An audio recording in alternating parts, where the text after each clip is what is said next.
to be seen. And we welcome Janet. Janet from Series 5 last year from the Sewing Bee. Yeah, I was initially starstruck when Janet appeared on screen and got very excited. Yes, and sadly we can't have Ting today, which is a great shame because Janet, Ting was your favourite from the beginning. He wanted you, all the way from the start. Well, I would have liked to have spoken to him, but never mind. Yeah. So, if I remember rightly, last year, Janet, you actually got to the quarterfinals. Yes, yes, I did. There was you, because I wrote it down. You, Janet, Jen, Juliet. It was the 3 J's, wasn't it? Can you remember that, Anya? Yeah. Yes. Janet, Jen, Juliet, Leah, and Ricardo. Yeah. So you did absolutely brilliant. We were gutted. We were gutted when you left last year. Yeah. But you did the same episode as the sewers did this year: reuse, recycle, and reduce. Recycle. Yeah. Yes. And it was the pussy bow blouse. Yes. It was the pattern challenge. Yes. What can you remember from your one when you were there and you got that pattern given to you to do the pussy bow challenge? What went through your mind at that point? My first thought was that I had to choose fabrics that coordinated nicely. I'm not very good at wild matchings, putting together random selections of fabric. So I looked for shirts or garments because there were some shirts and there were some garments as well. So I just looked for colours that I liked, that I thought would work well together. There was a real variety of stuff. Yes, because they took away the fabric, didn't they? And you had to use shirts, wasn't it? I can't remember.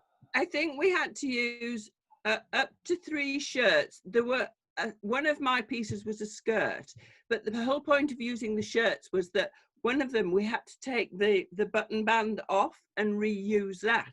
Oh, so right. We had to take an existing button band and cut it off and use it again. So we had that was one of the constraints. And one of our number found a duvet cover and used that, and she got pulled down for that. Oh, I remember. Yes. So when you get handed the pattern challenges, I've always been fascinated with this. Is it literally the first time you see it, you're straight in as we see on the telly? The first time we see it is when Esme hands us the pattern. She comes around and says, "Here you are," and you look at them and you think, "Ah!" Yes. and then everyone runs off and panics and literally fights over everything. Is that like it is as well? That's exactly like it is, yes. And particularly with that episode, when we had 3 or 4 rails of stuff that had come from charity shops and to choose from, because, you want to try and get the selection of stuff that you want. Yeah. So it is exactly like it's shown on, it's exactly the same. Oh, that's wonderful to hear, because it is great to watch, and we all love the programme. So to see that, it's so, because we all know what TV's like with editing, don't we? But to see, it's that real, that's great. And the timing of everything is just exactly as you see it on the television. It's, No sneaky extra 20 minutes then? No, not at all. Not at all. There isn't much time. So when you're presented with selecting your fabrics, in a situation like that, you haven't much time to choose. It's very much fly by the seat of your pants. See, I had a go, didn't I, Anya, last week at making the smock dress in the 3.5 hours. And I'm a beginner sewer, obviously, so it is harder for me. But I was nowhere near those 3.5 hours. So it makes you realise how good you all are. Oh, yeah, it was manic and panic, I think, are the 2 words that come to mind. To be able to actually do what you do while still panicking, because if I panic, I just make a mess of things and it gets thrown in the corner and I wander off. If you're there and you have to get it done and you're still freaking out, and the garments that you produce are so impressive. They probably look more impressive on the TV than they were in real life. And then you don't forget you've got a camera or cameras everywhere. Yes. I also have the likes of Joe coming around and talking to you, or Esme and Patrick, and it's like, that's interrupting their time. Come on now. Go away.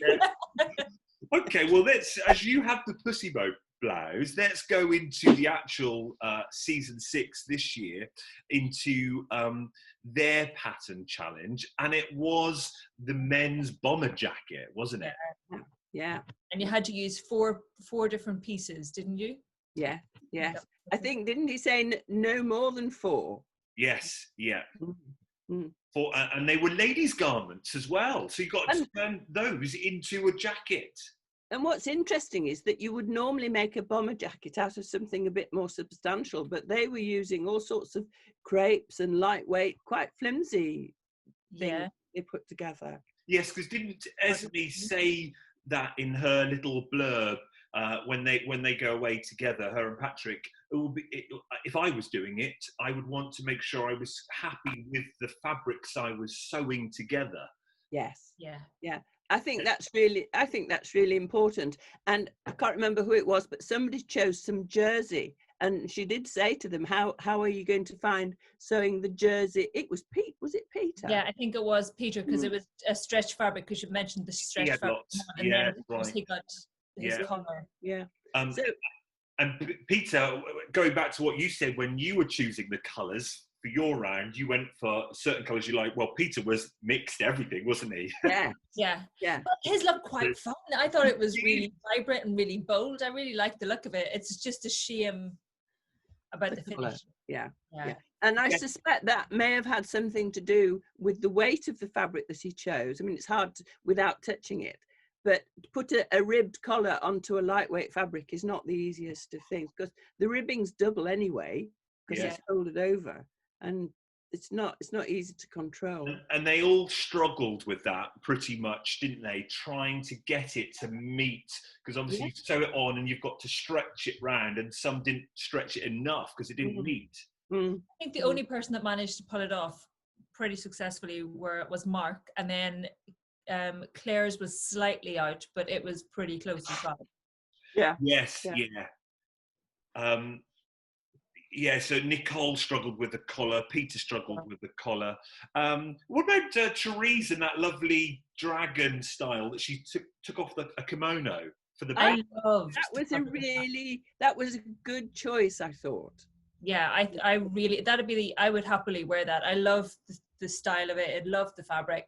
It just worked really, really well. She got the motif in, which is something that Esme even mentioned. Wouldn't it be lovely if somebody got the motif? And she did. And she had that on the pockets as well. It was all really nicely tied together. Yes. Yeah. I mean, I've never made anything like that, Janet. There's 14 fabric pieces to make that. You would normally take that in a day. So what would that be like for 3.5 hours? Oh, that's a rush to make it. I think that the thing that you have to look at is how not so much the number of pieces to sew together, but how complicated are the techniques that you need to do. Right. And there were 2 complicated techniques there that I could see. One was the collar, and the second one was, did you notice that there's a little tab at the bottom of the zip? Yeah. And they put that in first, and then they had to sew the zip in. So the zip had to go in. But the other thing with that is then you put the ribbing in, so there is a point with a corner on the ribbing, you know, where the ribbing joins the tab. Yeah. So that corner is awkward to do, so that's difficult. That was another difficult thing to do. Yeah. To be fair though, there was lots of, when you're doing it, I'm sure you know much more than me, but it's all the little details. So, you know, you have those 2 complex pieces, and the open zip all by itself, if that doesn't match, and... Yes, and somebody got the zip in where the tab didn't match. It was only a little bit out. Yeah. And I tried, when I was doing those things, I tried to think of the bits that would show up if I did them wrong. Yeah. You know, there are some things that you can do not very well and they don't show. Yeah. But there are some things that are wrong and they show because they're here, or, you know, somewhere very obvious. Yeah. A bit like Liz, I think, because she had the red and the grey, and then you saw on the front it didn't meet. Yes.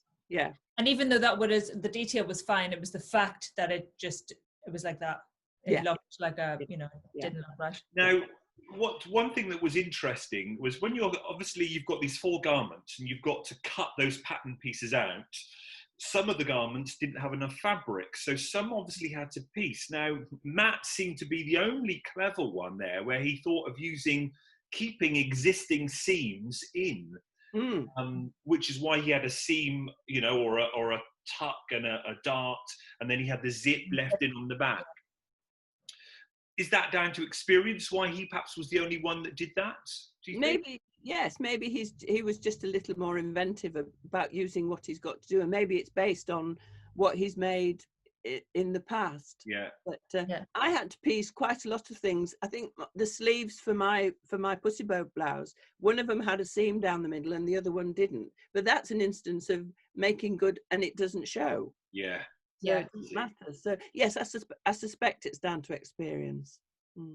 Especially with using. Well, when he was doing it, he really liked the material, and he was like, "Well, I'm just going to go with it." It was more like, "I'm just having it. It's fine."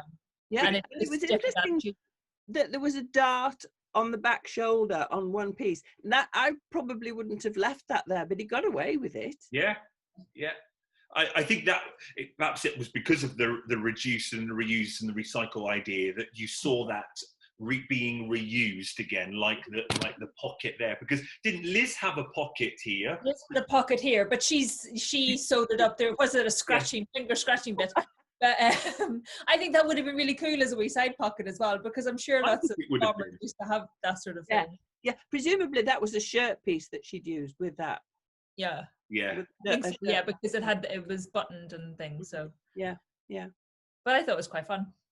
But they've always liked when it's visible, when there are parts of your earlier garment that are visible, because it lends to that reuse and recycle ethos, doesn't it?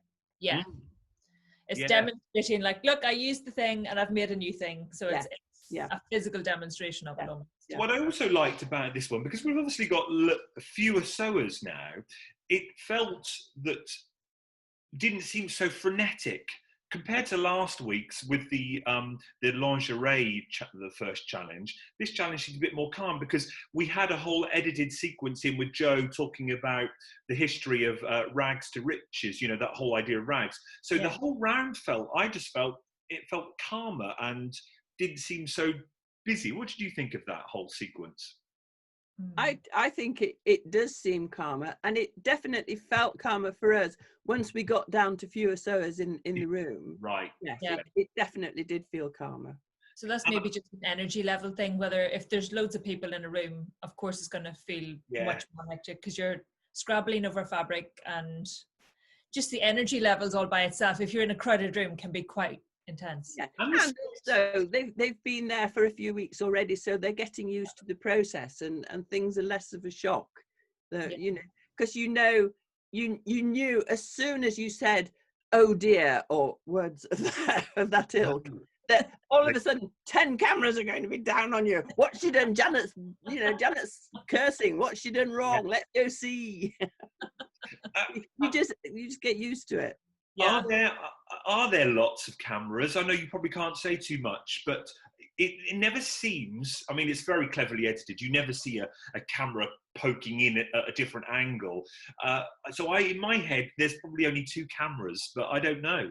No, I couldn't tell you how many. I can't remember, but there were lots. And because there are some cameras that are filming what you're doing. There are some with sound. So attached to a camera, there's a man with a mic on a boom, shoving it forwards. Wow. It's a bit disconcerting. There was a huge camera on an overhead thingy. Yeah. What you've got, a gantry type thingy that came in. And there would be people with cameras on their shoulders, and there would be photographers. There were lots of people around all the time. Because it seems such a small room, doesn't But it? it's huge. No, it was big. It was big. It's a big room. Right. See the wonders of telly, hey? How it just is that illusion that you're all, really, really close together. The sewing area was sort of in the middle at one end.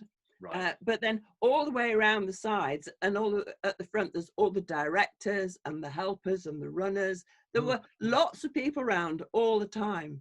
Oh, wow. Okay. Never even thought about those other people. Never even thought about that. I thought there would be in another room, Yeah. Big Brother style. No, they were all there, because if anything went wrong with the sewing machine, somebody would come and help you sort it out so you didn't waste time.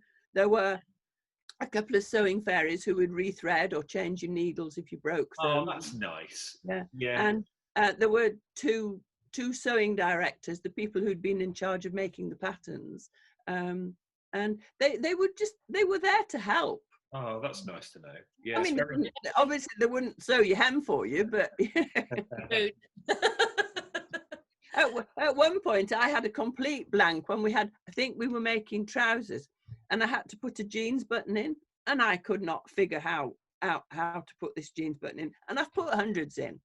And my mind went completely blank, and I had a guy standing behind the camera sort of miming what I needed to do, and I couldn't, it didn't happen at all. And in fact, in the end, Joe did it for me, and it fell out when we came to the button fell off.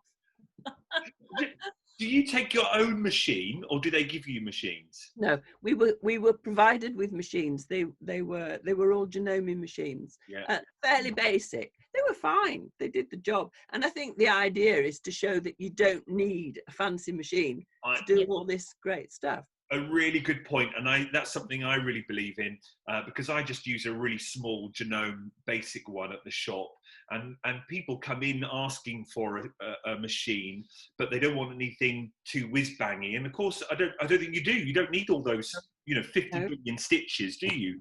Because most sewing, you're just using a straight stitch or a zigzag anyway, aren't you? Yeah. I mean, they were basic machines, but they had all the functions that we needed. They had about a dozen utility stitches and a walking foot, and they did the job. They were fine. Yeah. So going back to that first round, then, did you have ones that you really liked? I mean, Mark's was fabulous, wasn't it? With his bomber jacket. It was well finished. I still wasn't keen on the colours, mind you. It wasn't teal. No, I loved Peter's fabric, and I loved Therese, and I loved Nicole's fabric as well. It was lovely and vibrant and really colourful. But yeah, I loved the finish of it. It was really well done, but I just couldn't quite get on with it. I like the more conservative ones. I liked Mark's. I liked Claire's. I think they were probably my two favourite. And I wasn't keen on Peter's selection, that sort of eclectic look. Yes. This is me, and it's obviously him and the way he goes. But no, I preferred the more conservative ones, I think. Well, and I agree. Me too. And I loved Claire's design with that shibori sort of bluey hand dye effect. I thought it was funny that the way, I think Esme asked her, would you wear it? And she was hesitant and said, maybe after a drink. I wouldn't. I'd wear it to go for a drink. Well, Mark and Claire. Wear anything that isn't quite vintage as well. So yeah. Mark and Claire were top. Mark first, Claire second, Liz third, Therese fourth, Matt fifth, and then we had Nicole and Peter bottom, sixth and seventh. Mostly because and it was interesting at this point. Nicole highlighted, if this had been a few weeks previous, she would have been middle of the group. Yes, but little mistakes like that, and because there's so few, you're bottom. Yeah, that was the only thing, wasn't it? They didn't say anything else. It was just the collar was on the hub, wasn't it? Yeah. Interestingly, they seem to pick out, when they're doing the judging, they seem to pick out one or two things that they're going to focus on, and they'll ignore all sorts of other little boo-boos that you make, that and you're dreading them, saying, oh, look at this, and they don't mention everything you've done wrong, happily. Yeah. Well, maybe I reckon as well with them, there must be pressure on them to make sure these are the things we have to remember to talk about, that kind of way. And they probably are also under the same pressure of, oh my God, I better not talk about the other thing. And, And also, have you noticed that even when somebody's done something terrible, they pick out the good bits that they've done. This is beautiful stitching, or that pocket's absolutely perfect. So they are more positive than they are negative, I think. I think that's always perhaps a highlight of the Sewing Bee and the Bake Off as a program, though, and the same with the pottery one, compared to like MasterChef, which I do feel is perhaps a bit more. Is it a bit more negative? I feel it's a bit more pressured and negative. So I think as a program, it seems a lot more positive. Yes. All those 3 programs that you've mentioned, of course, are all Love Productions programs. Well, there, that says it all, then, doesn't it? Really, it's that's But it's right, isn't it? When you're judging something, you know, as teachers, you would always say the good things, and then say, right, well, now we improve on this one thing or something. Yeah. But and they've also got more sewing to do. It's not like, you know, okay, you've done this one thing, done, you're finished. You want to keep them sewing, and you don't want them just curling up in the corner sobbing. Yes, indeed. Right, let's move on to the transformation challenge then. They had those hideous plastic laundry bags. I felt so bad for them. That was one where everybody just, their faces just dropped. It was like, no. But to start with, the material and the patterns, hideous, isn't it? Yes. Yeah. The handle of the stuff. They've got their task was, and this is where Ting normally keeps us great with the criteria, to make a garment for a man or a woman. And this is where I get kind of, we've talked about this before, haven't we, Anya? We get a bit finicky with the criteria. So they say at the beginning to make a garment for a man or a woman. But then when we cut away to Patrick and Esme talking, we then find out that they say, well, we want something with impact and drama, or we want an interesting silhouette, says Patrick. Now, why don't they tell that to the contestants? Because clearly some of them didn't know that, did they? No, we weren't informed. All we get told is what you see at the beginning. It's filmed. It's usually Patrick or Esme saying what they want you to make. Yeah. That's as much information as we get. And so I think you don't get that blurb bit when they go into their little corner? No, we didn't. We didn't see that until we actually saw the finished edit, you know, when it was on the telly. So we didn't know that. No. Not fair, because they judge you on it, but they just don't tell you about it. I suspect they don't want to inhibit your creativity, because that whole section is about creativity. True. And it's not about sewing skills or actually producing stuff that you'd wear to go to Tesco in. Yeah. It's about being creative. Very much so, yes. But then you look at Mark, who creates the trench coat, but because it perhaps wasn't something as they said in the criteria, something with impact and drama, it then perhaps. Yeah. But if he'd done something as simple as used different patterns, different colours for the sleeves, or something a bit more imaginative, it just wasn't terribly imaginative. I mean, it was a heck of an undertaking to do, and it was a splendid thing when he'd finished. But it wasn't particularly creative, and I think that's what that whole segment is about. And I think that's what I was saying to you. I was like, it's the most wearable out of the bunch, I think. But not very high fashion or very creative. No. Yeah, and I suppose that, so I mean, I liked Claire's, you know, that lovely little skirt that came out. So it used the structure of the bags, but it was just too neat. Yeah. So, yes, it was, you know, an interesting moment where it's like, that's too neatly sewn. Oh? Yes. How dare you? But it didn't look like a funky transformation as such, like Peter's did, I suppose, because it was the way it was made. Yes. Peter's was incredible now, to be fair. It was very well done. He really utilised that material. It was very, very well done. Fantastic. It was just amazing. And to have that big zip coming across where it all being folded and gathered, it was very clever. It would never occur to me to do something like that. Nor me. And as you say, it comes down to doing that in 90 minutes. You have to have the right kind of brain for that. Do you know what I mean? And we've talked about that before, haven't we? You have maybe two types of sewer. You have that sewer that follows a pattern and rigidly follows it. And then you have those that don't follow a pattern, don't need to, who like creating. Peter is in that. Absolutely. Yeah, absolutely. Yeah. Where would you put yourself, Janet? Are you a pattern follower or a Well, interestingly, whenever I make something for the first time, I tend to make it exactly according to the pattern, and then I'll go off piste after that. But I look for interesting ways to put things together, you know, fabric choices. But I'm a follow the rules girl, basically. So how did you feel on those transformation challenges when you've got 90 minutes and they say make this? What goes through your head in those first 5 minutes? I was going to say, apart from the screaming and the expletives.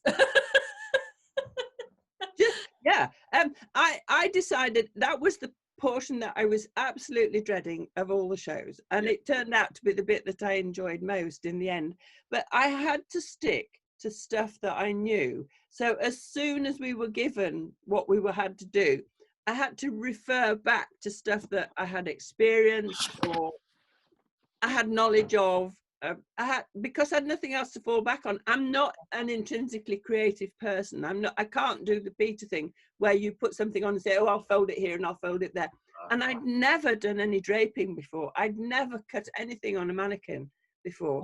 So it was very much a case of sticking to what I know, which was why I did the pieced patchwork jacket, which was why when we had to make the things out of the umbrellas and the deck chairs, I did a star-shaped applique patchwork. Basically, I stuck to stuff that I knew. So it was a question of running through my brain. What did I know that I could utilize to do this task?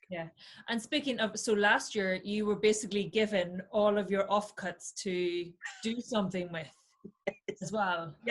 Dropped down, wasn't it? Initially we were each given a bin with our own offcuts off, because the guys throughout the program and afterwards would come around collecting all the bits that we'd just thrown on the floor, and rush off with them. Anything of a decent size they would take away, and we didn't know why. And then on that particular segment they turned up, we had a dustbin, each of our own offcuts, and I said to the others, I don't know if it was filmed, I said, wouldn't it be much more interesting if we put them all together? So let's get the bins and tip them all upside down in the middle, because it would give a lot more choice. And I used a lot of other people's stuff as well in mine. So that was an interesting. Immediately patchwork came to mind. Yeah, of course. Which patchwork? We can see some of your patchwork behind you with your quilt. Oh yes, it's falling off the wall. Yes. That was my crazy patchwork. I started that when we started with lockdown, and I tried to do 3 blocks a day, and I got it done within the first 3 weeks. Do you want to go in and finish my quilt for me as well, please? Well, that's only the top that's finished. I've got to finish it off now, so it'll probably wait another 12 months before it gets finished. And what have you got the other side on the mannequin? I've got this is my boobies. I've got some. It's a swimming suit that I'm making, and I'm doing it for a blog. I write for a blog for a fabric company, and there are a few of us making swimsuits at different levels. I've had trouble with swimsuits I've made in the past, getting them to fit me around the top department. And I've used pre-made bought cups, which have never been successful. And this one has got constructed cups with foam inners. And so they're the ones that I've made. So this is the 3rd lot. I've done 2 practice ones till I got it to fit me all right. And this is the real thing. So that's ready for the next bit to go on now. Oh, fabulous. Very cool. So there will be in the middle of June somewhere, there'll be a blog appear with my finished swimsuit. Oh, wonderful. Well, you'll have to. We'll put all the details in our description. So if people want to go and read the blog, they can go there then. So we'll make sure we'll do that at the end. So back to the transformation challenge then. What about Therese's one? She had a big plunging V at the front, didn't she? It was fabulous, wasn't it? I think she's really come out of herself in this department. I think she was very like me when we started, that you're timid and you stick with what you know, and she's really come out of herself. I thought the straps were just ingenious with the way they opened and they crossed at the back. Very clever. Very creative shape. And that lovely she had big pleats at the front as well, and added such fabulous structure. That was another one that could actually be, if it was made in actual wearable material, would be quite a wearable dress. It was very summery and lovely. It was fabulous. Yeah. And to do that in 90 minutes. Incredible. Yeah, it's incredible. Incredible. Matt's wedding skirt.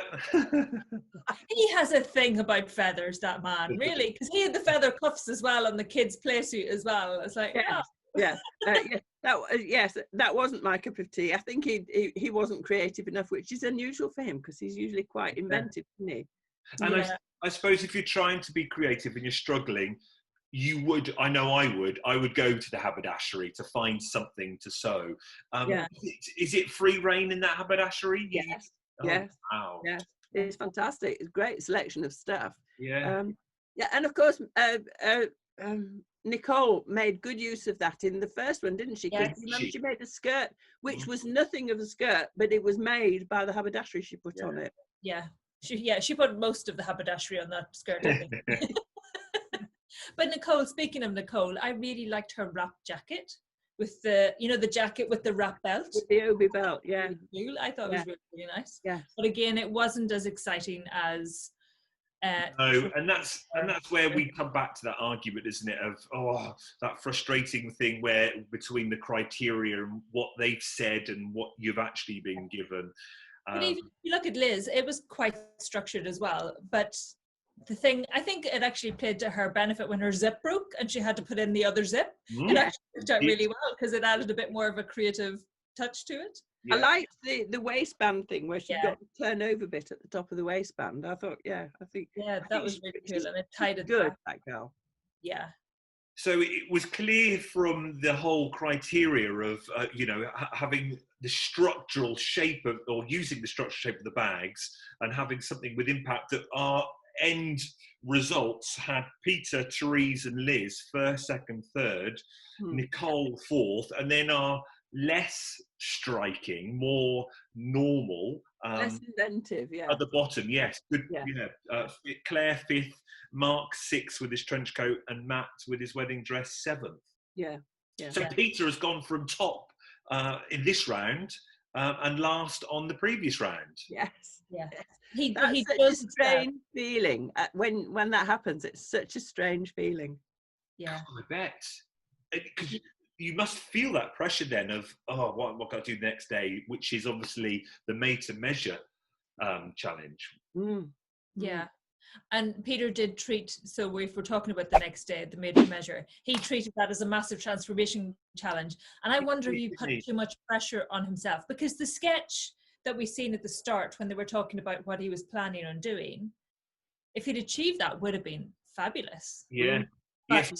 Their criteria was to create a winter dress, wasn't it? Their winter dress made from recycled knitwear. That's obviously what Esme and Patrick told them at the beginning. So that's all they knew. But he did say, you're right, Ollie, didn't he? He's going to treat this as one long transformation challenge, because obviously that's what he feels comfortable with. Yes, that was an interesting one, because it would be very hard to practice, wouldn't it? Well, basically they didn't really, because they had, unless you had exactly the same jumpers, unless you had two of every jumper to practice it with. But you could have practiced, say, the penguin jumper, not penguin, the puffin dress. Claire's puffin dress. She could have made up a trial one of that using any colours for the bottom, because she had a clear vision in her mind of what it was going to be colour-wise at the end. That's just true. the actual making process. And I suspect she probably did, because the tops of those points would have been tricky. And getting points, as you know, in patchwork, getting perfect points is hard, isn't it? Yes. But she had her points perfect, but her troughs were a wee bit off. But aside from that, it was very well. So I think there would have been some practicing, and I think Nicole could have practiced hers as well. And I think she probably did, in order to get the cuts right, because the pattern that she used, I suspect, didn't have those diagonal bits in it. I've had a look at, you could see the brand of the pattern from the pattern. She did actually hold it up at one point. You know, with her fingers carefully over the name of the pattern? Did she? Yeah. Because they didn't want us to show, if we'd used patterns, they didn't want us to show the make, because you can't be seen to be promoting any brand. Of course, yeah. Of course. But I recognised the brand because I recognised the type of the envelope, because I've made some of their patterns before. And I looked it up, and I think the pattern that she used had a different neck and didn't have the diagonal pieces in it. So I suspect that she would have practiced that. Maybe she didn't, but I suspect that. I think Nicole in particular, she said she was going in blind. Oh, did she? Yeah. So I think she kind of didn't really have much of a clue. It was. I would have practiced it. I would have practiced it. The other thing that struck me about that round was that I wonder if that lovely dress that Matt made, did he use the whole of the top of the jumper complete? He didn't set the sleeves in. He used the sleeves, the existing sleeves from the existing jumper. I believe so. I think he basically used the top half of a jumper and then added everything else down the bottom. I thought that was wonderful. I loved that. Oh, it was fabulous. I would happily wear that. It was my favourite. As we were texting on WhatsApp, Anya, I think I went, "Oh my God, it's like Joseph's dream coat." Yes. Yeah, it was brilliant. Unbelievable. And like a Russian princess somewhere. And it comes back to that, the criteria, wasn't it? A winter dress made with recycled knitwear. But we had that cutaway to Esme and Patrick, and they said they want something chic and elegant. They don't just want a pile of jumpers thrown on a stand. And that's when you think, oh, well, that's Peter. Could probably go really wrong if he's not careful. Yeah. He did. I think as soon as his walked out, the first thing I wrote down was, "Oh, it looks like a fancy dress." Yeah. Yes. So even before Patrick had said it, I was like, "That looks like a costume you get because it's not sealed on the arms, so there's no detail there or sewn as such, and the cape wasn't really structured or anything. It was just a flap.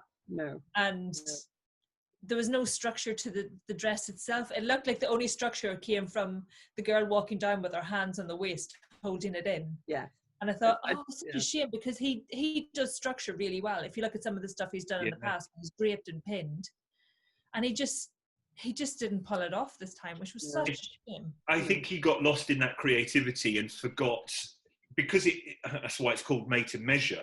It still has to be that end round. It has to be a finished, beautiful garment, doesn't it? It's a bit like the one on Bake Off. It is more about the finish rather than the process. And I think he just got caught up in the process, which, as you rightly said, Janet, that the transformation challenge is about being wacky and being quick, and you can't do that, I don't think, with the made to measure. No, not to the same extent. It's made to measure. The clue is in the title. Yeah. It should be tailored. And I think that's something Patrick highlighted, like in the made to measure challenge, you're not as worried about the finish or how, it's more about being inventive. And there was just no finish to his dress at all. No. And you could see as it was going through those last sort of 10-15 minutes that he was going to probably go, wasn't he? Yes. Yeah. Despite that wonderful transformation. Yeah. I know, it's sad. And then Therese was sort of going down that similar route, wasn't she? She kind of had a plan, and then I don't know whether she panicked and deviated, where she ended up going from her wing sort of sleeves, and then she fitted them, and then she was doing the seam thing at the front, and then shifted it around. She got all in a bit of a pickle, did you think? It seemed to me that she sewed it together. She put it together wrongly, in that she didn't put the shoulder seam down here, which was what she'd intended, and was a major design feature. And then when she put it on the model and Patrick came round to her, she said she'd changed her mind. She hadn't, I don't think. No. I think she was just bluffing, and she'd done it wrong. Right. And then it was a disappointment. And so she then reverted to her original plan, which was a really good one. And do you remember when they put the sketch up at the beginning of what they're doing? Yeah. And it did show her dress with bat-wing sleeves. Now, whether she had intended that, or whether that's the design department's interpretation of what she was saying she was going to do, I don't know. But it's a shame she didn't, because it looked a bit ordinary when she'd finished. Yeah. It did look like something you'd be able to buy anywhere. But I liked the idea of the shoulder seam being down here. That was great. And to be fair, I did like the gather on the sleeve, so you had that pop of colour. I thought, you know, Yes. that was quite nice. Yes. Do you have to submit, I don't know how much you could say, your made-to-measure design, so then they could draw it up, or are those drawings that they cut away to, are they done later in the edit after seeing what you've made? I don't know at what stage they do them. I suspect they do them later, but I don't know. But we did have to submit sewing plans, yes. Yeah. So we're sent a brief, quite a detailed brief, with the requirements on, and then we have to submit a sewing plan with the order of sewing in it, and what you're going to do, what you're going to use, how you're going to do it. So we have to submit quite a detailed plan, which would, in that situation, would have been quite difficult, I think. Yeah. It's actually quite a lot of work, that, isn't it, then? Oh, there was a lot of work. Yes, I think one of the things that people don't realise, there was an enormous amount of work involved beforehand. Yeah. So when I know we do our reviews and we go, why didn't they not spend a week practicing? You kind of then realise, well, I know we're in lockdown at the moment, but actually most people will still be working 9 till 5, won't they? Or shifts. So you don't have much time to practice, do you? No, and those people who were working, we had some people who were working throughout filming. Wow. Ricardo and Leah was working full time. Some of us, I don't work anyway, but some of us took time off. I think Leah took some holiday off, but she had to keep going back to work as well. Yeah. So it's difficult. So then there's only so much you want to practice in the evenings. By the time you've had food and everything and sorted family out, you haven't got much time left to practice every night, have you, I suppose? No, we had a month before we filmed. There was about 5 weeks between us telling that we'd been accepted onto the show and the actual filming started. So I think we had 4 or 5 weeks when each week we got 2 made-to-measure projects to prepare, and then we had to submit them within the week. So you didn't have much time to do it. And if you got to write a sewing plan, I tried to sew mine up and write my sewing plans at the same time, but it was difficult to do. Yeah. Let's go back to Liz. We've often criticised Liz because of a lack of colour, wouldn't we say? She's always using black. She's always got good technique, and she finished things off nicely, but it's always black. So that's a sort of rocker vibe, isn't it? Grungy rocker. I was really pleased. I was talking to Ting about it last week. I was like, she could at least involve purple. Purple's a good and she had purple this week, so I was very pleased. Those chevrons was striking, weren't they? Yes. That was class. It was very, I liked hers. It was quite, again, it was another one that's quite wearable as well. Yes. And Patrick noticed as well, those chevrons were spot on down the centre. Yeah. That was very well done. Yes. Yeah. And didn't she say that she'd used her child's school uniform? It's possible that she'd used a fairly stable knit. I mean, it may have been sweatshirt material, because that would class as a knit, wouldn't it? Yeah, indeed. If she'd used a more stable fabric, that would have made her chevrons better and easier to work with. I don't know whether it was all jumper knit or whether it was something more stable. I mean, some of them were using, proper knitted up garments, and as we know as knitters ourselves, when you cut, the stitches are loose and you'll get those ladders if you're not careful. So they had to get to that overlocker pretty quickly, didn't they? Yes, absolutely, yeah. Well, I think Claire said that she'd zigzagged round the edge of something, didn't she, to stabilise it a bit. Yeah, which was good. So the winter dress theme, which ones did you have a favourite then as you were seeing this winter dress come out? I mean, some of them were more wintry dressy than like Snow Queen than others. I really liked the Snow Queen. I liked the 2 that won, actually, the 2 that got Garment of the Week. They were by far my favourite. I think Hot on the Heels for me, though, was Claire's. I thought that was just fabulous. And then when the girl, her model in the background, started dancing in it, I was like, yes, that's perfect. But I love all my old musicals, so it reminded me of a dress I seen on Judy Garland. And I was like, yeah, that's it. I love it. I like the way that they have all stuck with their own ethos, their own sort of image. That's really good. I find Claire's retro is not very contemporary. It's not my cup of tea. And I like retro when it's brought up to date. And hers is very pure retro. So just her style's not my cup of tea, but she's a really good sewer. And that was a great vision that she had for that dress. Yeah. And I think that, as you say, I think that sometimes gets her whenever she's very classic vintage. And sometimes, as you say, it doesn't have that flair. It doesn't have. Yes. And that, I think, sometimes costs her, which is a shame, because she's an outstanding sewer. Yeah, yeah. So we had an argument over Garment of the Week, and I think many people were arguing over Garment of the Week, don't you think? Were they right to do two? Well, I think they were quite different. They were very different. Well, I did hear somebody that they'd had a row about it. Whether they'd actually had a row or not, I don't know. But it's a good way to solve an issue, isn't it? Is to compromise and have to. Well, it was, Patrick liked Nicole's because of how wonderfully made to measure it was, and chic. And Esme, like us, liked Matt's because it was original and unique. And what did Esme say? Oh, Nicole's you might find in a high street shop. yes, that's true. I think if I'd had to choose one, I would have chosen the Snow Queen one. I didn't like the fluffy stuff around the neck and the cuffs, but the rest of it was just fantastic. Yeah, it was definitely one that you'd wear and feel cozy. And although it looked like it weighed a ton, didn't it? It flowed so well when they, the model swished it. Yeah, you'd feel so glamorous swishing about in that. Yeah. Well, anyway. Yeah.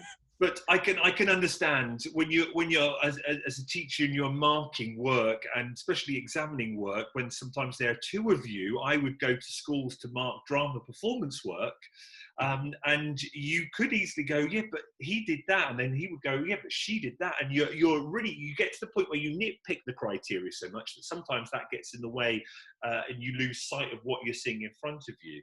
And I think. Yeah, they do take quite a long time over the judging, which is something that you don't see, because once we finished the challenges, we all went off for a cup of tea. And in that time, I think they film all sorts of little extra bits, that they're going to insert, but also they do the judging, and they can take a very long time over that. Oh, really? What was the longest you were left waiting for a judgment? Oh, I couldn't tell you in time, but a long time. We had a green room that we could retire to, and we had our meals in there as well, and so we would have afternoon tea or even supper, because some of the early shows we were working well into the evening, well into the night, so we would have supper would come as well. So maybe a couple of hours sometimes. I was going to say, so at least 4 cups of tea and a curry. Oh, but we were obviously sad then to lose Peter, but I think it was clear that Peter had to go, don't you think?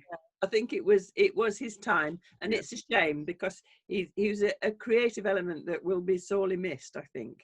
Yeah, very much so. It's going to be the transformation challenges aren't going to be quite the same without him, I don't think. No.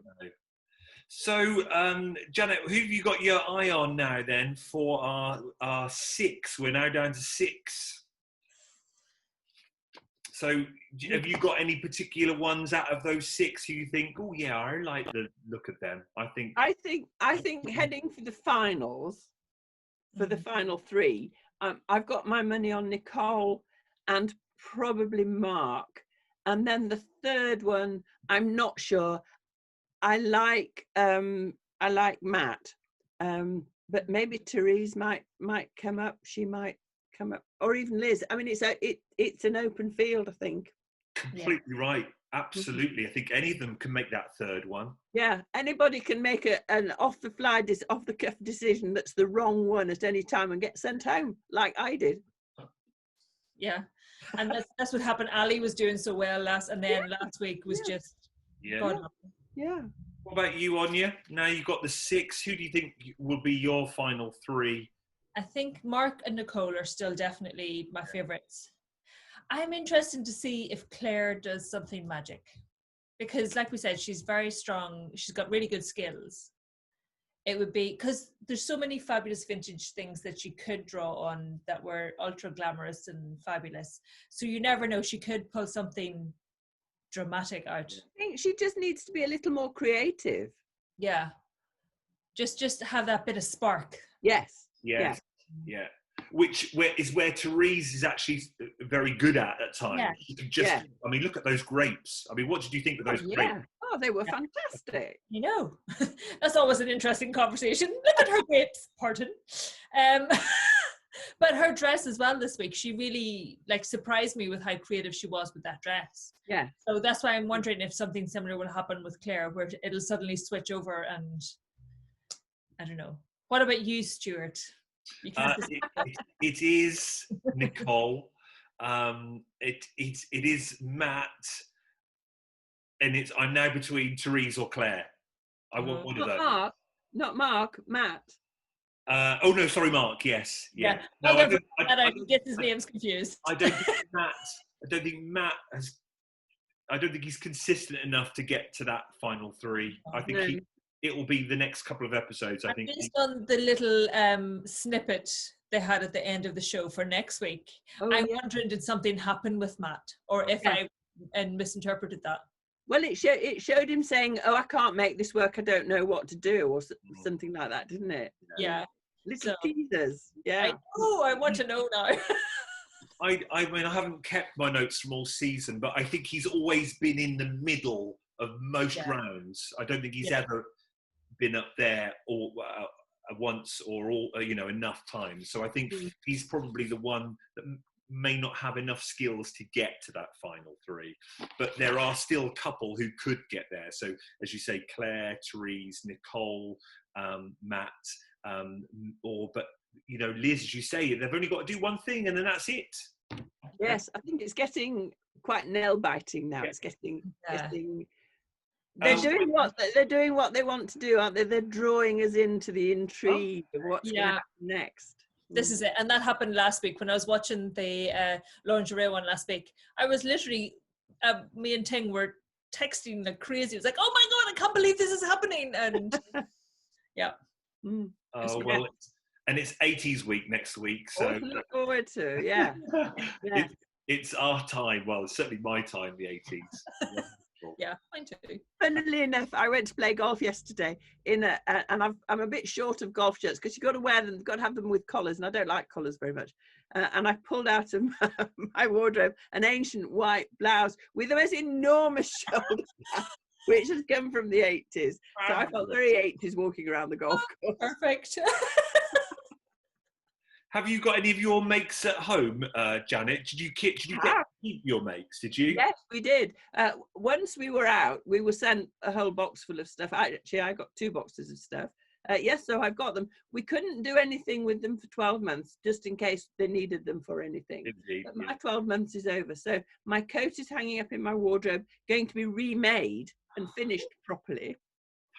But I can't sew out of season, so I can't do it now because it's the summer. So in the autumn, I shall finish it. The Pussy Bow blouse actually fits me strangely, so I can wear that.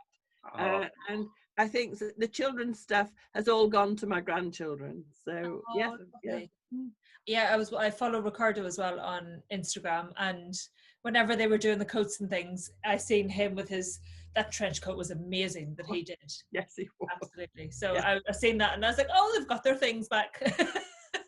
But interestingly, his trench coat was only a bit more finished than my coat. He just hid it rather better. Yeah. Yeah, he was a bit more sly about it. Canny, I think, is a better word than sly. Yeah.